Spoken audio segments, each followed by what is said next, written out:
Welcome back नाज़रीन। आखिरी segment बात कर रहे हैं 2022 में वसीम बदामी साहब कुछ सरप्राइजेस नजर आ रहे हैं 2022 में आपको?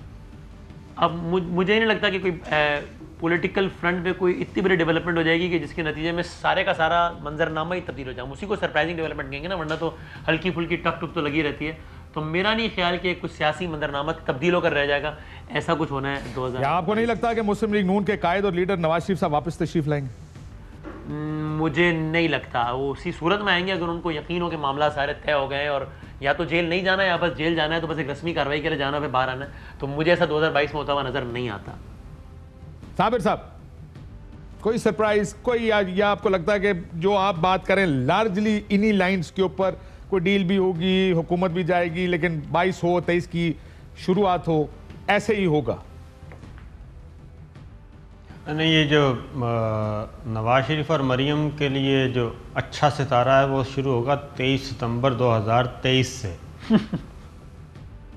उसके बाद ठीक है, उससे पहले नवाज और मरीम का तो कोई चांस नहीं है, ये सितारा शनास बताते हैं।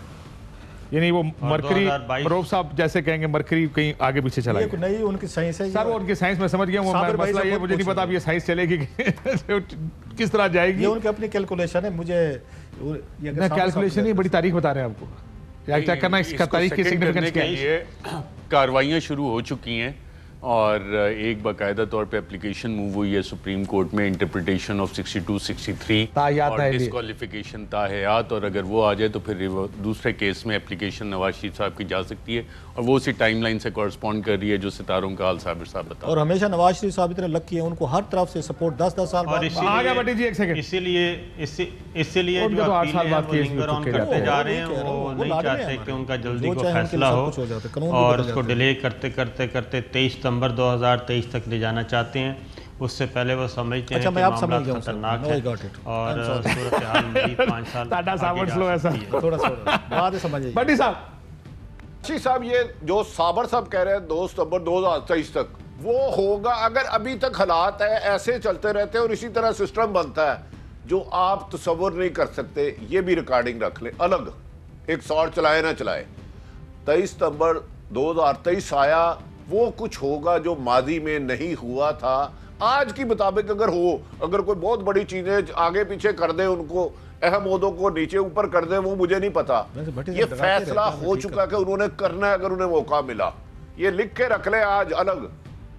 आपकी सोच और मेरी सोच से ज्यादा बड़े फैसले आएंगे। दो बंदे क्या डराते देखिए ठीक है, फैक्ट्स डाडा मारे थे और भी ना दे। आप 3 साल एक बंदे को मारते रहे हैं, एक उसका मौका आएगा, फिर वो तो आईनी तौर पे करेगा जो कर सकता है। बिल्कुल ठीक जी।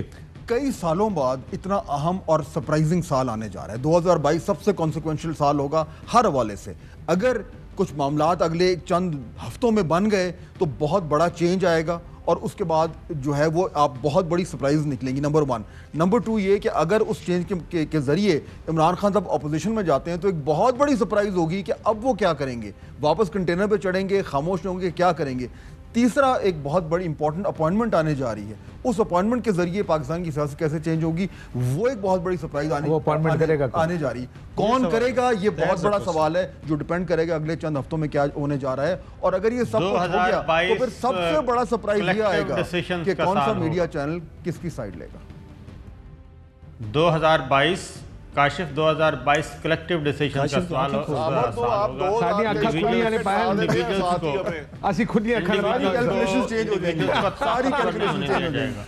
लेकिन मसला ये साबिर साहब ये बात ठीक है, लेकिन ये जो अहम तरीन फैसले अगले साल 1.5 साल में जो हम बात कर रहे हैं ना, इस चीज की बुनियाद पर अरशद साहब ये फैसला होना कि क्या फैसले अगले 2-3 महीने फैसले की बात हो रही है। दोबारा बोल देता हूं कि मैं कह रहा हूं मैं तो सितंबर ही लाया ना कलेक्टिव डिसीजंस का साल होगा। भाईजान मैंने तो ये बात कही ना कि असल फैसला ये है कि कौन क्या अपॉइंटमेंट करना करेगा, कौन क्या पड़ेगा सितंबर पे। This is where the decision will B.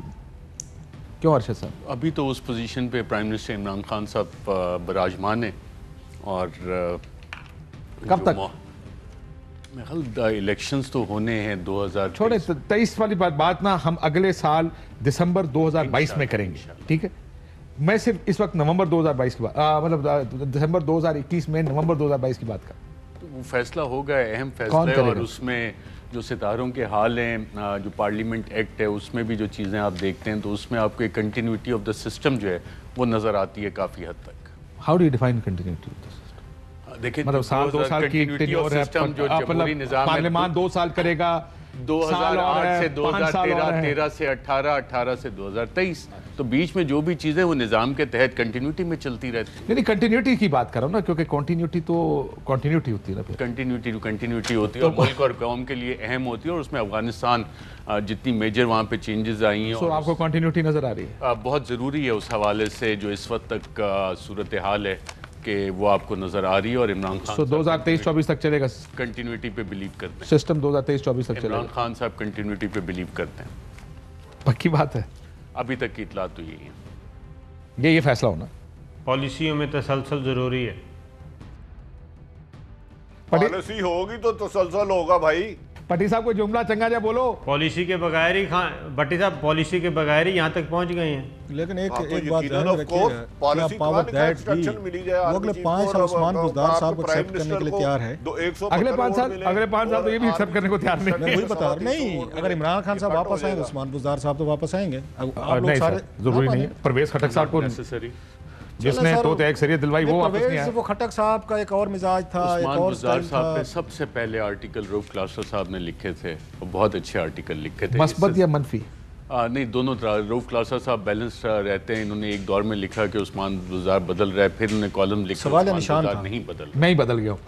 South Punjab को हमेशा अंडर उस एस्टिमेट मुलाकात करते में हैं मैंने पढ़े 2-4 लिखे आर्टिकल्स लिखे थे लोग, और हमेशा साउथ बुज़दार साहब में पंजाब कैपेसिटी है कि बदलने की कुछ कर सकेंगे, तो उन्होंने खुद ही हमें कुछ दिनों बाद गलत साबित कर दिया कि आप मेरे बारे में इतनी अच्छी राय ना रखा करें। Thank you very much. लेकिन credit must go to Usman Buzdar के जब से पिछले 3-3.5 साल से कायम रहे अपनी कायम रहे हैं, इसके अलावा कुछ नहीं। और अभी जो खड़े रहे हैं, पंजाब में जो हेल्थ कार्ड शुरू हुआ है और मार्केट किया जा रहा है, क्रेडिट उस्मान बुज़दार को नहीं, जिन्होंने बनवाया उनको दे, खुदा का वास्ता। बिल्कुल ठीक है। आखिर में फजल रहमान साहब का रोल तो नहीं है कलीदी, कोई अगले जो भी है डीलो शीलो का रोल है, कौन क्या किस हद तक आगे जा सकता है। फजल रहमान साहब का जो रोल था वो पीडीएम के जरिए था, वो मामला खत्म हो गया है, पीडीएम फारिग हो गई है, अब हर बंदे की अपनी अपनी दौड़ है।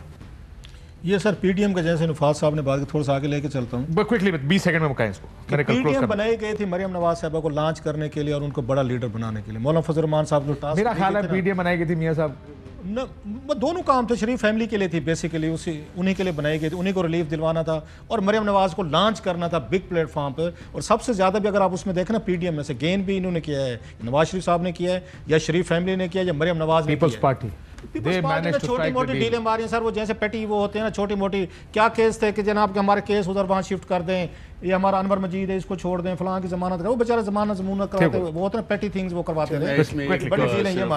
स्पैनर फेंक दूं, 2002 की तरह एमएमए तरह की अगर रिलीजियस अलायंस बनी तो मौलाना फजल रहमान का रोल अहम हो जाएगा। और जब भी अफगानिस्तान में सिचुएशन बन रही होती है तो पाकिस्तान में भी एक सिचुएशन बनती है जिसमें कि रिलीजियस पार्टीज और उनकी अलायंसेज अहम होती हैं, तो उस सिचुएशन में आकर रिलीजियस अलायंसेज जब बनेंगी तो मौलाना फजल रहमान साहब की जमात भी उसमें एडजस्ट होगी। Let's see how it goes. कौन सी बनेगी जमातें इसमें? हाँ, ये बात ठीक है। पहले तो सारे चले गए थे, मुझे लगता है अब हालात बहुत ज्यादा इनके आपस में मखदूश हैं, इकट्ठा करना टीएलपी को मेरा ख्याल अल्टरनेट लेकर आ गए, टीएलपी आ गया और ये इकट्ठे नहीं होंगे, ये सारे आपस में इकट्ठे नहीं होंगे। TLP will never give it stage to किसी और। पंजाब में उनकी जगह नहीं है। बहुत शुक्रिया तमाम मेहमानों का। नाज़रीन, गुफ्तगू आपने सुनी 2022 में क्या होगा ये हम आपको बता रहे थे कि क्या हो सकता है मुमकिन तौर पर। जाहिर है इट्स क्वाइट पॉसिबल हम कुछ जो भी हमारे लोगों ने, एक्सपर्ट्स ने कहा शायद बिल्कुल ही मुख्तलिफ हो, लेकिन we can today sitting here हम आपको सिर्फ ये कह सकते हैं कि हमारे ख्याल में लग ऐसे रहा है कि अगले 1 साल में ये हो सकता है। क्या होगा उसके ऊपर तो फिर आप भी नजर रखें, हम भी रखेंगे। इजाज़त दीजिए, अल्लाह हाफ़िज़।